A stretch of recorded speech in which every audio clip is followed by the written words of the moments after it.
Vamos a estudiar el uso del presente perfecto. Este tiempo verbal a veces cuesta comprenderlo desde el español porque lo hemos ido perdiendo cuando hablamos, por lo menos en el español que hablamos nosotros, el rioplatense. En inglés, como dice el título, dice acá I have done, y si uno tiene que traducir eso al español, vamos a decir yo he hecho. Entonces, el presente perfecto utiliza el haber, que en inglés se dice con el verbo have si se trata de la primera persona del singular, I, o bien de los plurales como we, they y you. Y si se tratara de she, he o it, se utiliza el has. Bien, vamos a ver la función que tiene el presente perfecto.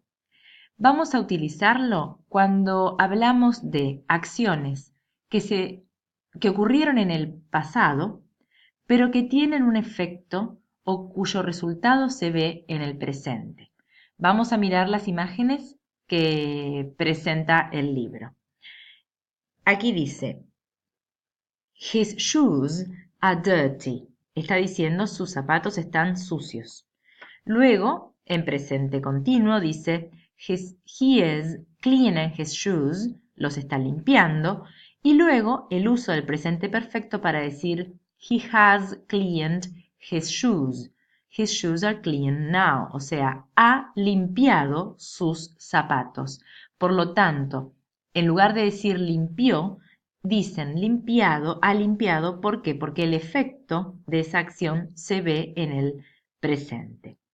Luego dice, y acá vemos como en la forma abreviada dice I've cleaned my shoes. Luego dice they are at home, they are going out.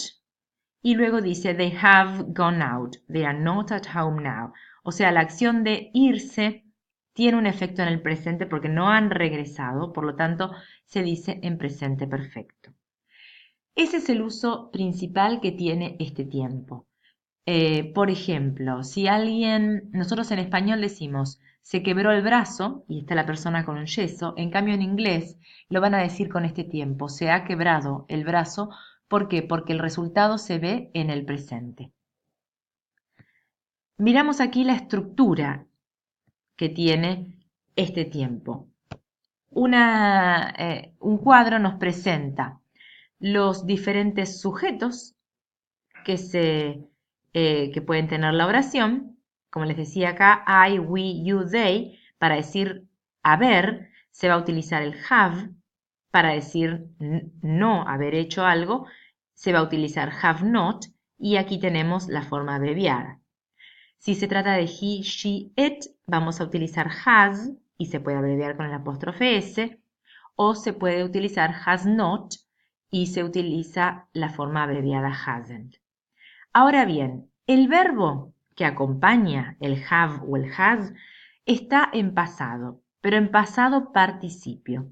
Si se trata de un verbo regular, como vemos acá, cleaned, finished, started, se le agrega ed, como hacíamos con el pasado simple. Si se trata de un verbo irregular, vamos a tener que utilizar, si utilizamos la lista de verbos, la tercera columna de la lista. Miremos acá. Donde dice pasado participio, tenemos el verbo en infinitivo en la primera columna, el verbo en pasado simple en la segunda columna y el verbo en participio en la tercera columna. Por lo tanto, verbos irregulares para el pasado participio, decir haber hecho, vamos a utilizar la tercera columna de los verbos irregulares.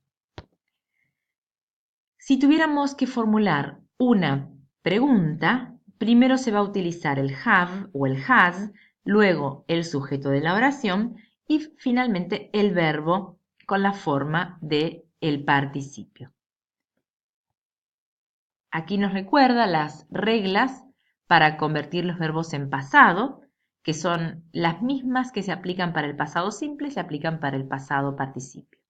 Y en el caso de los verbos irregulares, vamos a usar la forma del participio, que como les decía yo, está en la tercera columna de la lista de verbos. Acá tenemos algunos ejemplos de oraciones con esta función que les comentaba recién de utilizar el presente perfecto para hablar de una acción que sucedió en el pasado, pero que tiene un resultado en el presente.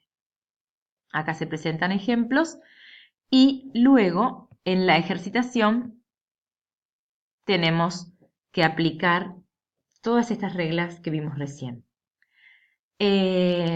Por ejemplo, estaba la puerta abierta, la cerró, entonces vamos a decir, ella ha cerrado la puerta. Vamos a usar close the door y como se trata de ella, vamos a usar el has.